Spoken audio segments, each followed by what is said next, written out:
Hi viewers, எல்லாரும் எப்படி இருக்கீங்க? எல்லாரும் நல்லா இருப்பீங்கன்னு நினைக்கிறேன். என்னோட நேம் கிருத்திகா. என்னோட YouTube channel name Kiruthika's kitchen YouTube channel name. இன்னைக்கு உங்களுக்கு ஒரு ஸ்வீட் ரெசிபி பண்ணி காமிக்க போறேன். கோதுமை மாவு அல்வா. எல்லாரும் கோதுமை ஊற வச்சு அதை பால் எடுத்து பண்ணுவாங்க. உங்களுக்கு நான் கோதுமை மாவுலேயே டைரக்டா பண்ணி காமிக்கிறேன். இது எங்க மாமியாரோட ரெசிபி. உங்களுக்கு ஈஸியா, குவிக்கா, ஹெல்த்தியா உங்களுக்கு பண்ணி காமிக்கிறேன். வாங்க ரெசிபிக்குள்ள போலாம். ஹாய், இன்னைக்கு நம்ம பண்ண போகிற ரெசிபி கோதுமை அல்வா. அதுக்கு தேவையான பொருட்கள்லாம் நம்ம பார்க்கலாம். கோதுமை, ஏலக்காய் தூள், முந்திரி, கேசரி பவுடர், சர்க்கரை, நெய், தண்ணி, இது மட்டும்தான். இது எங்கள் மாமியார் சொல்லி கொடுத்த ரெசிபி. நான் பண்ண போகிறேன். வாங்க ரெசிபிக்குள்ளே போகலாம். இது 200 கிராம்ஸ் கோதுமை மாவு, ஒரு 25 கிராம் கீ,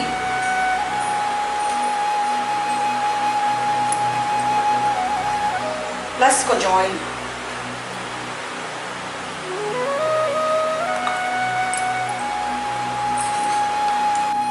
இது ஹை ஃப்ளேமில் இருக்கட்டும். நல்லா மெல்ட் ஆகிடுச்சு பாருங்கள். இப்போ நான் முந்திரி போட போகிறேன்.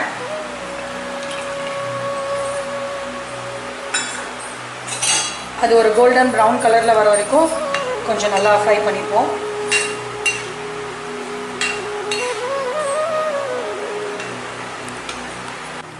கோல்டன் ப்ரௌன் ஆயிடுச்சு. இதில் இப்போ நம்ம கோதுமை மாவு ஆட் பண்ண போகிறோம். நல்லா கட்டி இல்லாமல் லோ ஃப்ளேமில் வச்சு நல்லா ஃப்ரை பண்ணிக்கணும். நல்லா வாசனை வர வரைக்கும் நல்லா வறுக்கணும்.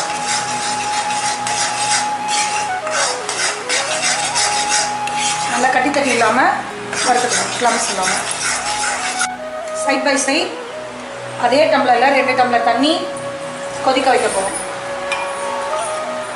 அந்த இடத்துல சிம்மில் வச்சுக்கலாம், இல்லைனா அது ஒரு மாதிரி கரிஞ்சு போயிடும். ஸோ பாயில் ஆகணும். இது நல்லா பாயில் ஆகட்டும். அது வரைக்கும் இது கட்டி இல்லாமல் ஸ்டிர் பண்ணிட்டு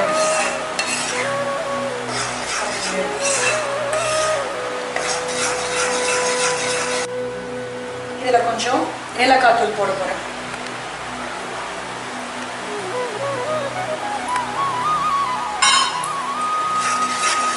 இதே நல்லா நம்ம ப்ரிப்பேர் பண்ணுற மாதிரி போட்டுக்கணும். ப்ளஸ் கேசரி பவுடர் போட போகிறேன்.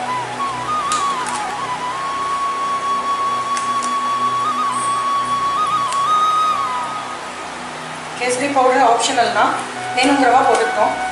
இது கலர் பார்க்க நல்லா இருக்கும்ன்றதுக்காக நான் போட்டுருக்கேன்.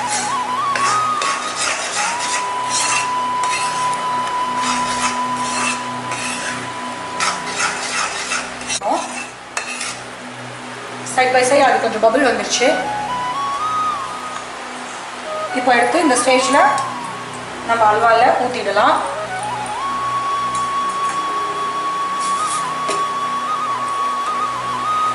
ஒரு கையில் ஊற்றிட்டு ஒரு கையில் வச்சிடும்.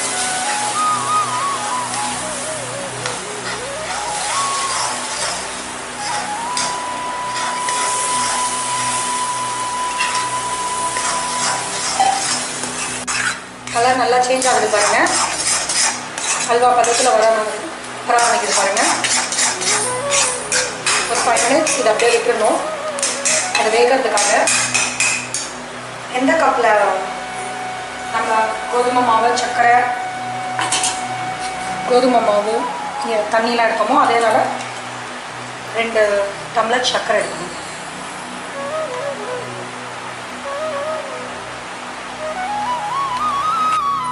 இப்போது இந்த டம்ளர்லாம் கோதுமை மாவு எடுத்துட்டோம், இதில் தான் ஜலம் எடுத்துட்டோம். இதே கப்பால் 2 டம்ளர் ஜீனி எடுத்துட்டுருக்கோம். ஸோ இதில் ஆட் பண்ண போகிறோம். நம்ம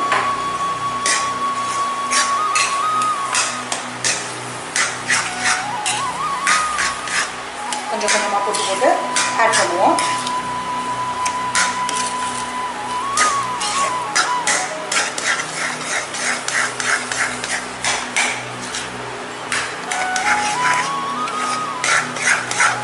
ஃப்ளேம்லேயே வச்சுக்கோங்க.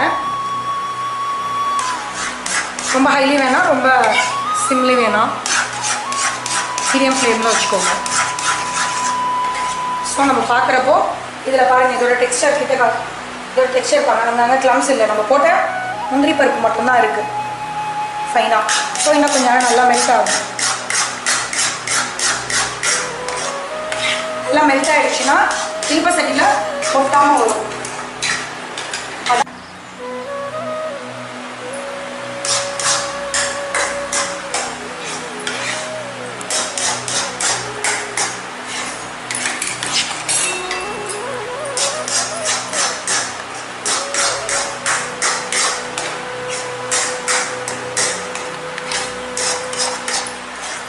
இதில் நான் கொஞ்சம் நெய் போட்டுக்கிறேன் ஒரு பிளேட்டில், அதை ட்ரான்ஸ்ஃபர் பண்ணுறதுக்காக. இப்போ பதத்தை பாருங்கள், நல்லா மெல்ட் ஆகி வந்துடுத்து. இதில் கொஞ்ச நேரம் ஹையில் வச்சு துளியோண்டு நெய் ஊற்றுற பாருங்கள், ஒரு ஸ்பூன் தாராளமாக.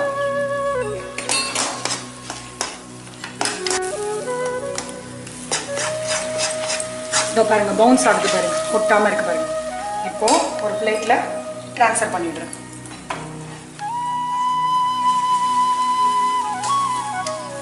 அழகாக வந்து வாங்க, கோதுமை அல்வா ரெடி. வாங்க சாப்பிடலாம், எல்லாரும் கிருத்திகாஸ் கிச்சனுக்கு வாங்க சாப்பிடலாம்.